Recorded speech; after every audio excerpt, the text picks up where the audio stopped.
So today I'm driving Dan's Marksman T8 because I'm thinking about possibly buying one myself. Still haven't decided between this or the SCX3, just mostly because of the longer wheelbase. Those are why it's going to be my two options. Now there's Red Cat is about $150 less, and Dan has had this for a little while. And the only modifications really is he did a battery forward, new rims and tires, and that was basically, oh, and it took out the inner fender wells and things like that. All the slider stuff. I know out of the box they build these things, you know, to be more scale and scale, because that's what a lot of people want. But for what we do out here, you know, we need to build the cars that works out here, and honestly, just out of the box stock just won't cut it. So then this is his TX4. It's got some modifications to it as well, different rims and tires. And then if you notice, see the tire pattern on these ones, well, it's basically the same thing as those. And honestly, for out here, these are the best tires in the world that work. You'll get your best grip with these. Now, admittedly, on loose, sandy, kind of really fine gravelly stuff, they don't really traction that good. But other than that, for everything else, they're the best on the market. So let's get up this hill, and just so you can see, this is where we're going to be going up, or going to try to anyway. We were out here a couple of weeks ago and got up here, so we should be able to do it again. But like these trails, why we like climbing these kind of trails, because technically it is crawling and you're trailing at the same time, and it is extreme. So that's what we like about it. And then plus it's pretty much in our backyard, if you will. And these they're just, this Marksman, I'm just totally impressed on its capabilities. My only downfall or complaint that would be is the lack of portal axles for the clearance because of the kind of driving we do. And then here, let me get myself up this hill a little bit.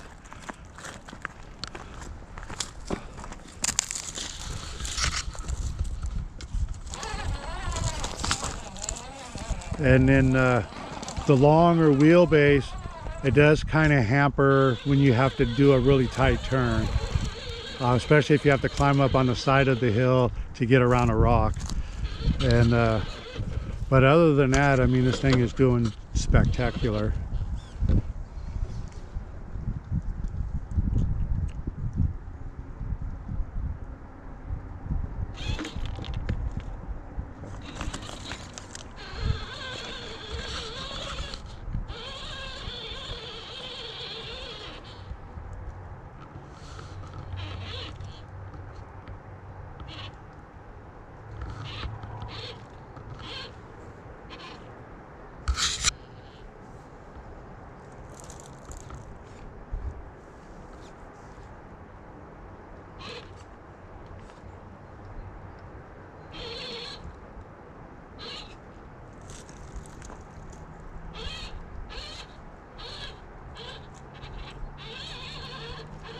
And going up this hill, there's a lot of switching back and forth.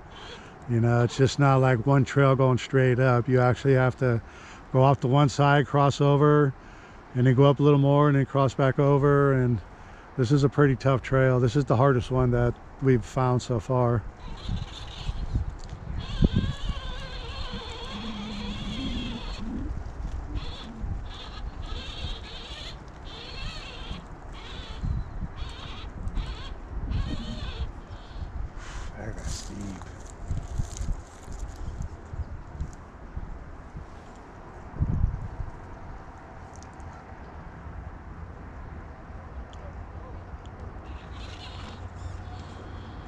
Yeah, go a little higher on the mountain before you turn, and then there you go. Oh, maybe not. I think it would, yeah, because you got to have your back tire almost against by that. My front tire to that rock, so yeah. I'll be quiet, hopefully. But I couldn't make this part with my marksman, but the hard turn in the wide body made it hard. And this still feels pretty steep. My Toyota made it, but it took me a while. And I actually had to stop it a couple times from flipping backwards on me.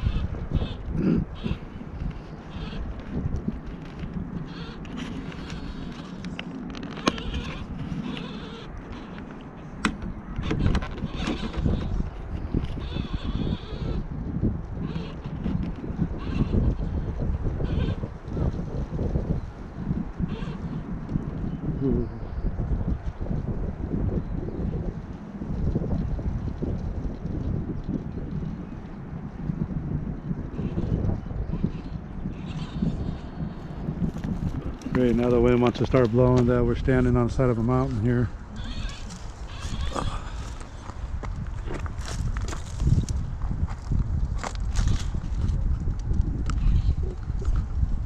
This little car can't make this turn because I'm having a hard time with it. I tried about 5 times with that, trying to make Actually, that. I think you have to try to get your right back tire closer to that green plant there, yeah.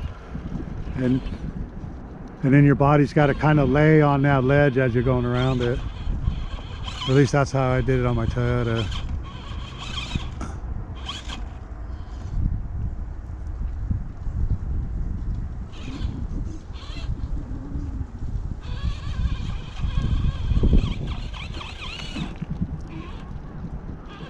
Oh.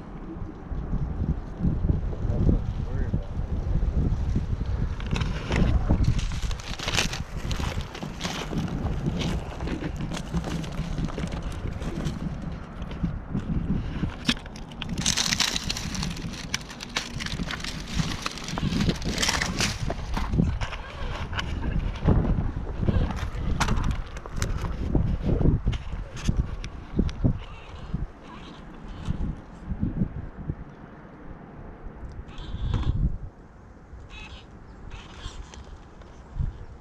That hole is huge right there, dude. Oh, that's probably why. Probably a rock missing. Yeah, there's a huge, huge hole right there.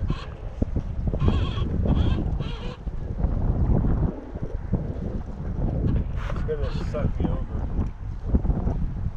No matter what, I can't even, it's so steep now that, I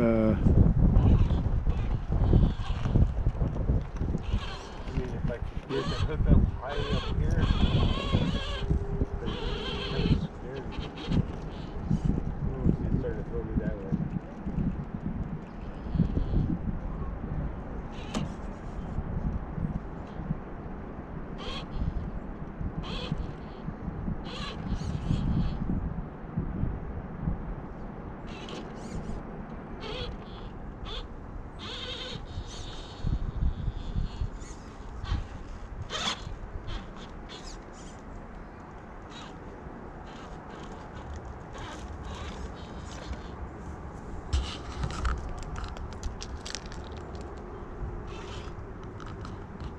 I don't think it's gonna make it.